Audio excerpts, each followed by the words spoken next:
Welcome to Navigating Your Day. It's Wednesday, the 17th of January, 2018. In Jinjin-jitsu, safety energy clock number 17 came into the universe meaning reproductive energy. It is calming the heart and the nerves. So if you remember yesterday, or if you watched yesterday's clip, 16 was the foundation of the basis of human functions, the foundation, and it broke down old forms to make room for the new. 17 is the reproductive energy. It's about creating the new forms, bringing new forms into life. Now, those can be new forms, as I said, of seeing the world. It can be a new form of exercise. It can be a new form of conducting yourself in your relationship. It can be a new form of how you'd like to feel as your goal, as opposed to what you'd like to do. Anything. It is creative, reproductive energy, and that's what we can connect with today. 17 is an 8. 8 is about practicality. 8 is about logic. So 8 is, how do we take this new idea, this new form, how do we make it real? So if you want to change your exercise habits and you want to, I don't know, do Zumba, well, how are you going to make that real? So do you have a gym membership? Is there somebody that teaches Zumba that doesn't require a gym membership? So is there a private studio that you can go to? Do you get a home video?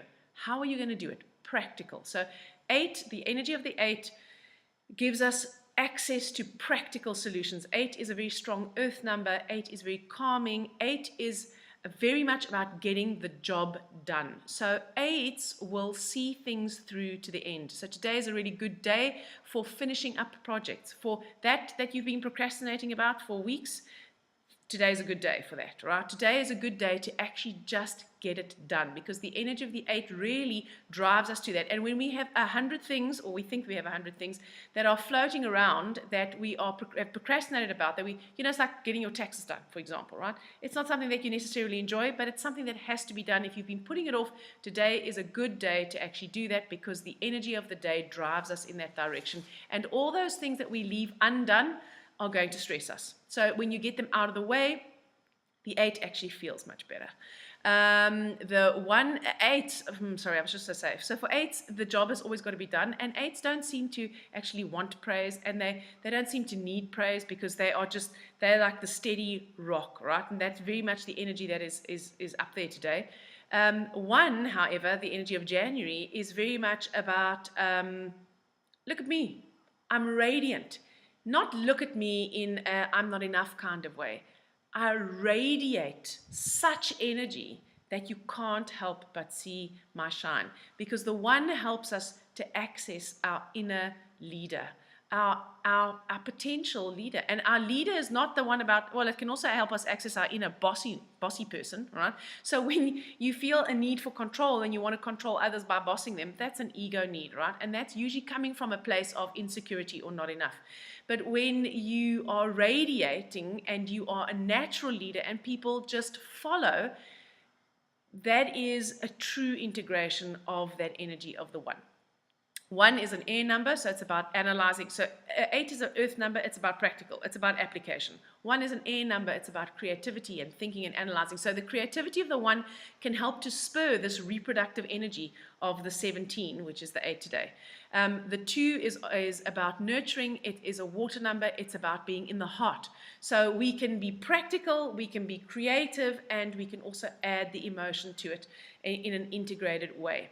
The hero of today is a 2 as well. So very much about being emotionally aware, about being able to see the balance, about appreciating that actually if the deadline you have set, if you've got too many things on your to-do list and your 8 is really driving you to get it all done, the 2 in the hero position can sit back and go, well, what would the benefits be of not doing it today? Could I actually finish what is really important, right? What is going to nourish me the most today? Do I have to go down into a spiral of self-hate because I haven't finished my to-do list? No, because it's about nurturing myself. What do I need to nurture myself, which helps me to give my gifts to the world and increases my shine?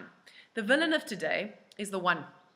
Now, when we have the one in the villain position, this is the not good enough, okay? This is that you're not beautiful enough, not thin enough, not good enough, you're a slacker, that's why you procrastinated. Yes, you deserve to actually be in trouble because, if you only did it properly the first, blah, blah, blah. We all know that critical voice in our head, the one that tells you you're stupid, the one that speaks to you like you would never speak to anybody else.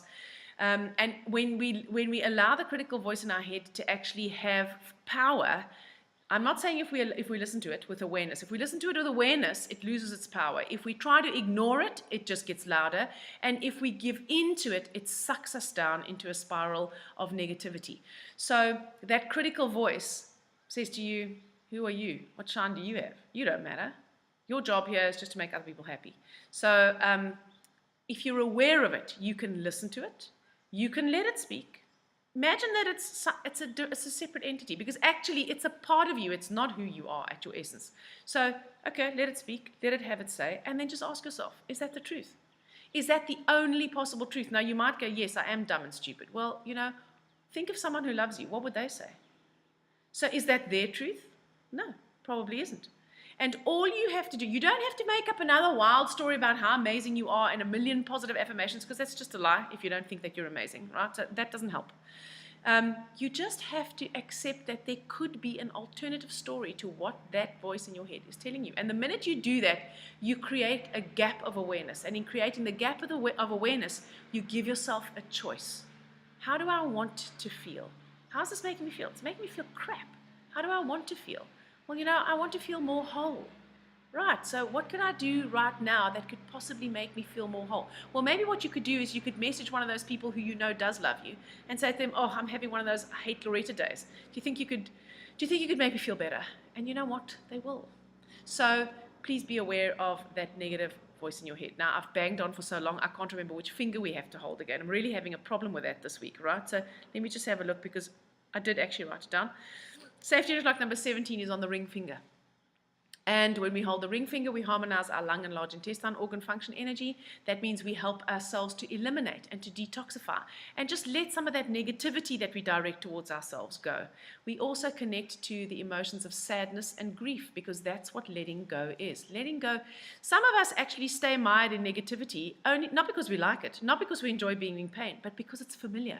It becomes so familiar that we get used to it. And that's part of what keeps us trapped in it. So when you hold your ring finger, you help to harmonize the sadness and the grief. You help to direct some of that love towards yourself.